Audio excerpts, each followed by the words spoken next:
Mau pulang, dianya malah tidur. Kopinya belum diminum.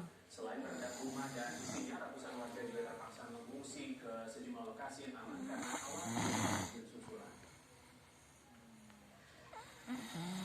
Kepanikan warga yang terekam dalam video amatir saat banjir menerjang sejumlah kecamatan di Kabupaten Bima, Nusa Tenggara Barat, Jumat petang.